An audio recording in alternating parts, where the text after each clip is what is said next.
బారామతి విమాన ప్రమాదంపై DGCA action షురూ చేసింది. అజిత్ పవార్ మృతిపై విచారణ ప్రారంభించారు అధికారులు. విఎస్ఆర్ కంపెనీకి చెందిన ఫ్లైట్ లో అజిత్ ప్రయాణించినట్టుగా తెలుస్తోంది. 2023లో కూడా ఇదే ఫ్లైట్ క్రాష్ ల్యాండింగ్ కి గురైంది. విఎస్ఆర్ కంపెనీలో సోదాలు చేస్తున్నారు అధికారులు. ప్రమాదానికి గల కారణాలపై అనేక కోణాల్లో అధికారులు విచారిస్తున్నారు. విమానంలో సాంకేతిక లోపం తలెత్తిందా, పొగమంచే కారణంగా రన్వే కనిపించలేదా, ఒకవేళ పొగమంచు ఎక్కువగా ఉండడం వల్లే రన్వే కనిపించకపోవడం వల్ల ఈ ప్రమాదం సంభవించిందా అనే కోణంలో కూడా దర్యాప్తు చేస్తున్నారు. ప్రైవేట్ విమానంలో ముంబై నుంచి బారామతికి వెళ్తుండగా ఈ ప్రమాదం జరిగింది. బారామతి ఎయిర్పోర్టుకి చేరకముందే విమానం కుప్పకూలిపోయింది. రన్వేకి 100 అడుగులకు ముందే విమానం క్రాష్ అయింది. ప్రమాదం జరిగిన వెంటనే భారీగా మంటలు ఎగిసిపడ్డాయి. సాయం చేసేందుకు పరుగున వచ్చారు అక్కడి స్థానికులు. ఉదయం 8 గంటలకి ముంబై నుంచి బయలుదేరింది విమానం. 40 నిమిషాల్లో చేరాల్సి ఉన్న విమానం 8:45 నిమిషాలకి బారామతి ఎయిర్పోర్ట్ దగ్గరే ఈ ప్రమాదం జరిగింది.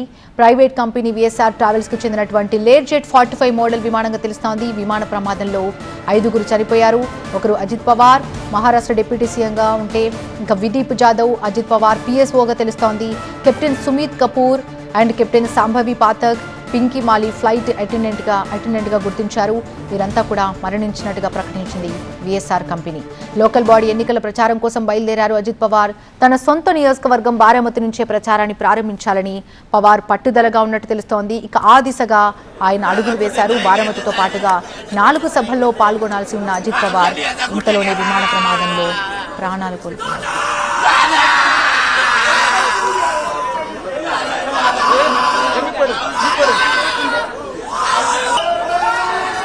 విమానం చూస్తుండగానే ఒక్కసారిగా కింద పడిందన్నారు ప్రత్యక్ష సాక్షులు. భారీ పేలుడు శబ్దం వచ్చి పెద్ద ఎత్తున మంటలు చెలరేగాయని, ఆ తర్వాత కూడా పేలుడు శబ్దాలు వినిపించాయన్నారు. టీవీ9 స్క్రీన్లో మనం చూస్తున్నాం.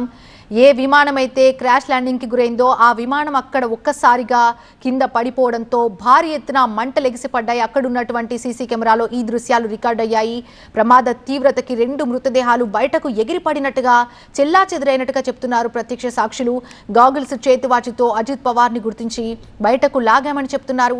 కానీ అప్పటికే నష్టం జరిగిపోయిందని చెప్తున్నారు ప్రత్యక్ష సాక్షులు.